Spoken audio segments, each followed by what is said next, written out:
네, 안녕하세요. 어서 오세요.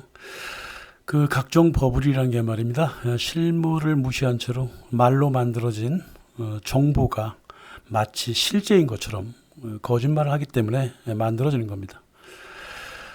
이게 저 유명한 포스트 모던 버블 경제라고 하는 거죠. 모던 즉 합리성을 현실을 맞추는 현실과 말을 서로 간에 맞추는 합리성을 벗어나서 비합리적인 거품하고 거짓말 속에서 세상을 말하고 이끌려는 시대 정신으로 이런 거품이 만들어집니다. 거품이 많아지면 그 시대 정신은 또 더 커지고 서로 상호작용을 하죠. 거품이 실물 총합의 2배, 3배로 건너뛰면서 또 그 풀린 돈이 빌린 돈과 같이 짝을 맞춰서 상승할 때 수요를 벗어나 버릴 때 그때 이제 그때 비로소 그 사회가 이제 불안정해지면서 문제가 터지기 시작한다는 거죠.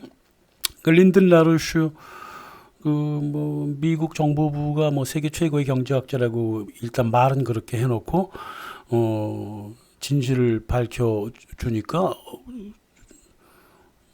미국 정부가 이 사람을 체포해가지고 15년 형을 때렸죠. 재작년에 돌아가셨습니다. 굉장히 중요한 인물이었어요. 세계사에서 세계화를 완전히 반대하고 각 세계 각국에게 어떤 창의성을 줘야지만이 이 세계가 이 불안정을 벗어날 수가 있고 결코 세계화주의는 성공하지 못할 것이고 현실에 맞추어서 각 이 다국적 체제를 이끌어가야 된다 이렇게 말한 분이에요. 그래서 이 불안정이라는 게 이제 거품 때문에 벌어지는 건데 뭐 주식 투자하면 잘난 줄 알고 뭐 세계화하면 잘난 줄 아는 거 민주당 스타일 정신 상태라든가 성형과 오리진을 서로 구분하지 않는 그런 정신 상태, 아이돌 문화 이런 게 죄다 거품이란 말입니다. 하물며 옛날 공화당 스타일의 그 국뽕 같은 거 그것도 마찬가지예요. 거품이에요. 또 한국 같은 경우는 이제 정의당이라고 하는 이상한 정당이 항상 착한 척 바른 척하고 자빠졌는데 그것도 거품이에요. 그러니까 이런 거품의 불안정한 사회가 만들어내는 그 결과가 뭐냐면 주어진 형식이나 위에서 내려온 규칙이 없으면 홀로 판단을 못해요. 이게 자폐증 혹은 바보주의, 이디오크라시즘이라고 하는 거란 말이에요. 그러니까 거품을 이기지 못해요. 원래 사람들이 거품을 이기지 못하니까 막대기로 하나 잡아야 되는데 홍수가 벌어지면 뭐 나무 조각을 잡아야 되잖아요. 그게 이제 교과서라든가 공무원이라든가 뭐 이런 국가 시책이라든가 이게 모두 흑백 논리거든. 한 번도 논의가 토론이 된 적이 없는 것들이 국가 시책으로 내려와요. 지난 40년 내내 그랬습니다. 그 흑백 논리라고. 이건 자폐증과 다름없어요. 하나 말고는 다 싫거나 하나 말고는 능력상 아예 못하는 거야. 자폐증이라는 게 뭐예요? 이게 의학적으로 현실하고 전혀 상호작용 없이 뇌가 마음대로 작동하는 게 자폐증이란 말이야. 원래 뇌라고 하는 거는 뭔가를 인지했으면 말이에요. 그게 실제적으로 어떠한 명명을 이름을 붙여야 될 것인지 또 그것을 또 기억하고 다른 인지된 다른 것들과 서로 구별하거나 동일시해서 해석 과정으로 나가는 게 뇌의 정상적인 작용인데 이게 이 과정이 다 깨져나간다고. 한쪽으로만 쏠려. 인지만 하거나 기억만 해갖고 그대로 출력시켜버립니다. 이게 완전 인공지능 증상이란 말이에요. 이 보통 자폐증이라고 하는 건 뇌의 기능이 파괴된 거예요. 기계적인 정신 상태를 만들어 놓는다고. 이 포스트 모던 문화라고 하는 게 이렇게 파괴가 돼버린 자폐증의 그 모습과 유사하단 말이에요.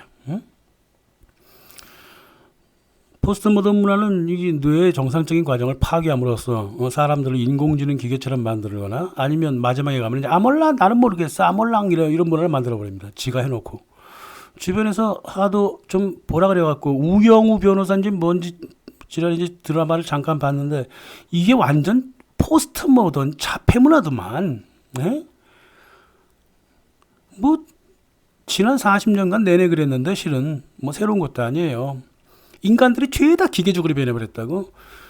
바이든, 마크롱, 뭐 영국의 보리스 존슨, 독일의 뭐 울라프 숄츠, 뭐 저스트 트리도, 캐나다 이 서방 정상들이라는 게 한결같이 자폐적이란 말이에요. 참 이 문화를 벗어나야 되는데 곧 벗어나게 될 겁니다. 그렇게 큰 걱정하시지 않으셔도 돼요. 인간이 못 바꾸면 말입니다. 물질 경제가 바꿔버리는 거예요. 인간이 바꿀 수 없으면. 이 원래가 이 거품 문화라고 하는 것은 실제를 만나면 항상 사라지게 되어 있다고. 1997년에 아시아에 돈 많이 풀렸을 때 죄다 거품이었죠. 여대생들 뭐 남대생들 너도 나도 가리지 않고 말이야 루이비통 사들고 돌아다니고 막 그랬잖아. 그러다가 현실을 만나니까 개 박살이 나버렸죠. 2000년 버블닷컴도 마찬가지죠. 2008년 모기지 사태도 그 엄청난 버블들 거지들이 집을 하나씩 다 갖고 있어. 이 버블은 금방 무너진다고. 당시에 금융과 채권이 한없이 거품이 부풀려지는데도 이게 무슨 금융 이론인 듯이 이 설레발을 떨었던 형식이나 규칙인 양 그게 거품이 규칙인 양 하는 이 금융 이론들이 다 무너져 내려버렸다고. 그놈들 다 어디 갔어 지금? 그 금융 경제학자라고 하는 그 금융 강도 집단 하수인들 어디 갔냐고. 이 금융 강도 집단 FRB 미국의 연준이라고 하는 놈들은 버락 오바마를 내세워서 2008년 위기를 더 키워버렸어요. 간단한 예를 들어드릴게요. 코비드 같은 거 들어오기 전에 바로 전에 2019년 4분기 3개월 동안 연준이 13조 달러를 풀었는데 그 13조 달러 중에 11조 달러를 누구한테 갖다 줬냐 하면 노무라 증권, JP모건, 골드만삭스, 바클레이 은행, 시티그룹, 도이치은행 이 딱 6개 은행한테 갖다 줬어요. 이 6개로부터 이제 대출을 통해 갖고 서민 기업 그 대출이 행위가 벌어졌단 말이야. 이게 모두 록펠러 로스차일드 사단 아니야? 돈을 엄청나게 풀면은 시장에서 해결을 안 보고 우리가 해결을 보겠다는 게 6가지 은행이 해결을 보겠다는 거예요. 그래서 금융의 파워를 계속 가져가겠다는 거라고 얘네가. 거품으로 거품을 통제하겠다 이 말이에요. 이게 이런 천문학 달러를 유통시켜가지고 사람들로 하여금 이 거품 채권, 비트코인 같은 거라든가 뭐 이런 고위험 정크 채권에 은행에서 빌린 돈 70% 이상 투자가 되어버렸어요. 지난 20년간. 이 돈 말이에요. 초국적 기업들하고 은행들이 시장을 통해서 다시 회수해버린다고. 그럼 개미들이라든가 뭐 기업들은 박살 나는 거예요. 그래서 계속 그렇게 해서 금융을 통제하려고 그래. 거품으로 거품을 통제하고 거품으로 실물을 통제하려고 그런단 말이에요. 아직도 말이야 이런 거품 논리에 매몰된 아이들이 많아. 아직도 거품을 만들어서 그것을 실물이라고 거짓말을 해야지만이 지네가 살아남기 때문에 그렇단 말이에요. 미국의 경제학자들 대다수가 그래요. 미국과 서유럽, 나토, IMF, 연준은 말할 것도 없고 이 거짓말을 해야 살아남는다고. 돈의 가치를 말이에요. 돈의 가치를 실물한테 넘기면 될 것을 갖다가 허망한 거품을 갖고 어떻게 잘 조절하면 되지 않나.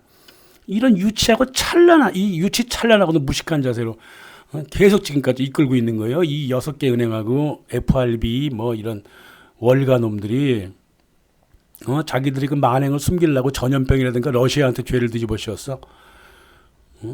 제 개인적인 루트로는 뭐 2037년에 세계 각 강대국의 채권 미국 포함해서 세계 국채를 아무도 매입하지 않는 걸레로 만들어 갖고 금융 시스템을 정지시킨다고 하는데 금융이 멈춘 이 국가 간의 기업 간 융자가 이제 제로가 되잖아요. 그럼 새로운 기축 통화가 시작되는 거야. 이게 그레이트 리셋이라 이 말이지. 나 좀 살다 별걸 다 보게. 상상을 어느 정도 해야 이해가 가든가 말든가 하지. 그게 가능한 얘기일 것 같아요? 너도 나도 각국의 국채를 매입하지 않아? 국채 시장이 사라져버리는 거야. 리셋이 시작되는 거야. 말도 안 되는 소리가 좀 있어. 얘네들이 망상이야. 자폐증에 걸려 있다고요. 지금 이 월가 사람들이 2022년 올해부터 금리가 이제 상승이 막 되잖아. 과거에 그 폴 월커가 했던 것처럼 20% 이상 올려갖고 뭐 어때? 그거 못해요. 월가가 실물 산업에 그 중국에 투자한 게 23조 달러. 미국과 유럽에 투자한 게 32조 달러야. 토탈 55조 달러야. 금리 때문에 사업체 망가지고 여기저기 도산하고 은행 도산하면 그럼 융자도 어려워지고 얘네도 깡통 차는 거예요. 그러니까 이 시간을 벌고자 야금야금씩 금리를 올려가면서 실물 쪽에서 어떻게 반응하나 이게 바라보면서 계속 지금까지 해왔던 것처럼 거품 실무를 통해 갖고 실무를 통제하려고 아주 꼼수를 부리고 있는데 일단 실물에 관한 그 쿡쿡 찔러보는 거, 코비드 통해 갖고 아주 많이 했죠. 이제 러시아를 이제 본격적으로 이제 해보려고 엎어치기 한 판을 해보려고 그러는 거예요. 그래서 러시아하고 중국의 자원, 노동, 뭐 공장, 뭐 인프라, 에너지 이런 실물들이 자기들의 금융 네트워크 안에 안착이 되면 그때 이제 기축통화가 새로 만들면 되거든. 근데 이게 가능할 것 같냔 말이에요. 꿈도 꾸지도 못할 일들을 갖다가 상상을 하고 나빠져 있다고 이 미국하고 서유럽 사람들이. 이 사람들이 거품으로 실물을 계속 장악하려는 말입니다. 일단 협상을 하든 폭력을 쓰든 간에 실물 경제를 지탱하고 있는 중국의 노동, 공장, 인프라, 러시아의 자원과 에너지 이걸 통제를 해야 돼. 근데 지난 수십 년간 또 지금도 경험하고 있듯이 러시아나 중국이 그런 나라가 아니에요. 지금 말이야 러시아 제재를 한다면서 러시아가 무역 결제를 위해서 서구 각국에다가 갖다 둔 금을 지들 멋대로 팔아 제껴갖고 우크라이나에 무기를 공급하고 있다고. 이 깡패 새끼들이 말도 안 되는 짓을 하고 있다. 이런 강도 짓을 지금까지 해왔어도 러시아는 오히려 상해 협력기구 같은 걸 통해 갖고 금융 제국주의에 대항을 해왔단 말입니다. 서구의 글로벌리스 이 월가놈들은 중국이나 브라질, 러시아, 뭐 인도의 움직임을 갖다가 뭐 글로벌 사우스라고 개뻥을 치고 있어. 자기 편인 것처럼 홍보를 한다고. 하지만 상해 협력기구는 말입니다. 이랬든 저랬든 윗대가리는 같이 모인다 하더라도 윗대가리는 분명 같이 모여 있어요. 지금. 간단한 예를 들어서 러시아 제재한다 그러면서 러시아 최고의 은행 두 개, 러시아 중앙은행하고 스베르방크는 제재 안 했습니다. 물론 다른 이유도 물론 있습니다만은 이랬든 저랬든 지금 기싸움하고 싸우고 있는 거예요. 상해협력기구는 적대기구입니다. IMF에. 미국 연준의 적대기구예요. 그러니까 물리적으로는 러시아가 우크라이나한테 강하게 나갈 수밖에 없고 중국은 대만한테 강하게 나갈 수밖에 없는 거예요. 이게 미국 주도의 금융 패권에 저항하는 하나의 상징적인 어떤 제스처라 그 말이죠. 그러니까 함부로 건드리지도 못해. 큰일 나요. 이 서구도 이 연준이라고 하더라도 러시아 중앙은행을 건드려? 웃기고 있네. 7개 작은 조물애기 은행만 건드렸어요. 러시아와 중국이 말입니다. 2020년 9월 15일하고 16일 사마르칸트에서 다시 모입니다. 이미 인도와 파키스탄이 멤버 회원으로 들어왔죠. 협력국이 몽고, 아프가니스탄, 벨라루스인데요. 이번에는 말입니다. 이란이 정식 멤버로 들어온다고 그랬습니다. 이건 난리 났죠. 이란이 들어갑니다.